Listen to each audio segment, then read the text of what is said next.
Assalamu alaikum dear students, I am Dr. Ijaz Abbasi and you are watching MyScape Biology. Today we are going to study the ecosystem and its components. आज के इस biology 10th के lecture में हम ecosystem और इसके जो है वो डिफरेंट कंपोनेंट्स के बारे में स्टडी करेंगे। बेसिकली जो इकोसिस्टम वर्ड है ये दो वर्ड से मिलके बना हुआ है। Eco mean environment and system means a working unit. ये बेसिकली जो है वो इन्वायरमेंट का एक वर्किंग यूनिट है। इकोसिस्टम को हम डिफाइन कैसे कर सकते हैं? It is a self sufficient unit of environment in which biotic and abiotic components interact with each other in a balanced way. So ये बेसिकली एक सेल्फ सफिशिएंट यूनिट है। सेल्फ सफिशिएंट यूनिट से मुराद ये कि जो अपने आप को खुद मैनेज कर लेता है, और सेकेंडली इसके अंदर बायोटिक और एबायोटिक कंपोनेंट्स हैं जो आपस में एक दूसरे के साथ बैलेंस्ड वे में जो है वो इंटरेक्ट करते हैं। बेसिकली होता ये है कि इकोसिस्टम जो है इसमें जो बायोटिक और एबायोटिक कंपोनेंट्स है वो आपस में एक दूसरे के साथ इस तरह इंटरेक्ट करते हैं कि इकोसिस्टम अपने आप को खुद मैनेज कर लेता है। जैसे फॉर एग्जांपल फॉरेस्ट इकोसिस्टम है, पॉन्ड इकोसिस्टम है, ग्रासलैंड इकोसिस्टम है, डेजर्ट इकोसिस्टम है। ये सारी जो है वो डिफरेंट एग्जांपल्स हैं इकोसिस्टम की। हम एग्जांपल के तौर पे जो है वो फॉरेस्ट इकोसिस्टम की बात करते हैं। जैसे फॉरेस्ट इकोसिस्टम है तो फॉरेस्ट के दरमियान में अगर आप किसी थोड़े से एरिए में से ट्रीज़ जो है वो रिमूव कर दें तो उसके बाद जो है वो कुछ टाइम के लिए आप छोड़ दें उस एरिए को, तो आप देखेंगे कुछ टाइम के बाद दोबारा वहाँ पे प्लांट्स ग्रो करके दोबारा जो है वो उसी तरह से पॉपुलेटेड ट्रीज़ जो है वो वहाँ पे डेवलप हो जाएंगे और आहिस्ता आहिस्ता वो एरिया अपने आप को दोबारा फॉरेस्ट का पार्ट बना लेगा। बेसिकली जो है वो फॉरेस्ट अपने अंदर होने वाली चेंजेस को रेजिस्ट कर रहा है, इसलिए हम फॉरेस्ट को जो वो एक इकोसिस्टम डेजिग्नेट कर लेते हैं। इसी तरह से डेजर्ट्स जो है, डेजर्ट भी एक एग्जांपल है इकोसिस्टम की।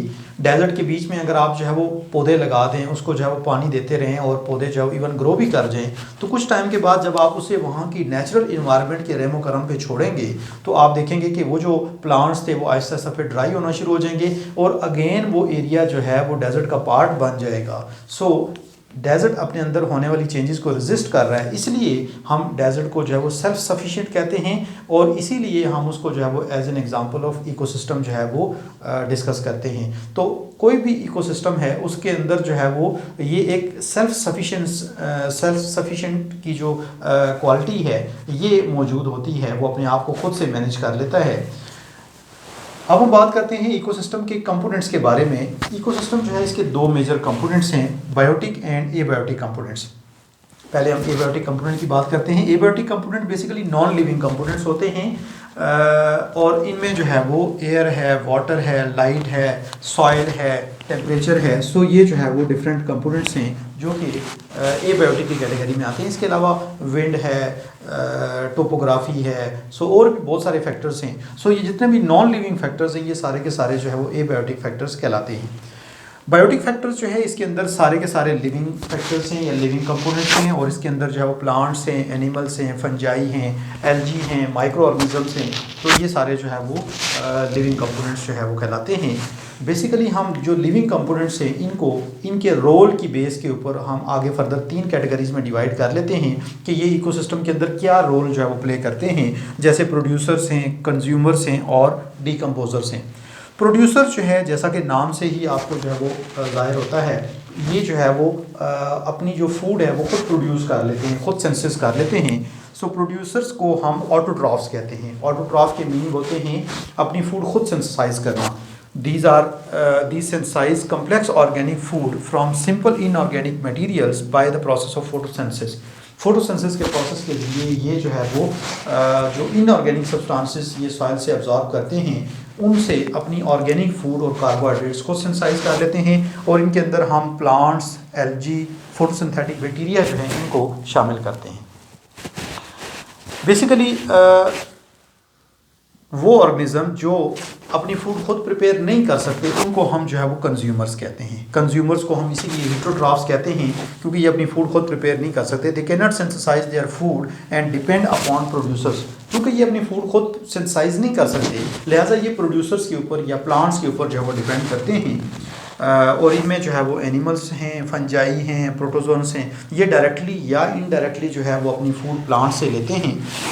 हम फर्दर आगे जो कंज्यूमर्स को 2 कैटेगरीज में डिवाइड कर लेते हैं, हर्बीवोर्स और कार्निवोर्स में।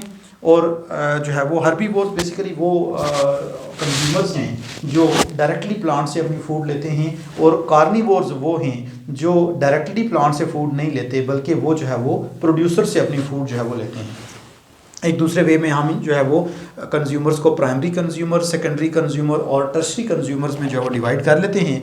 प्राइमरी कंज्यूमर बेसिकली हर्बीवोर्स ही हैं। यहाँ पे हर्बीवोर जो वर्ड है इसमें हर्ब के मीनिंग होते हैं प्लांट्स, और वोर जो वर्ड है VORE इसके मीनिंग होते हैं ईटर।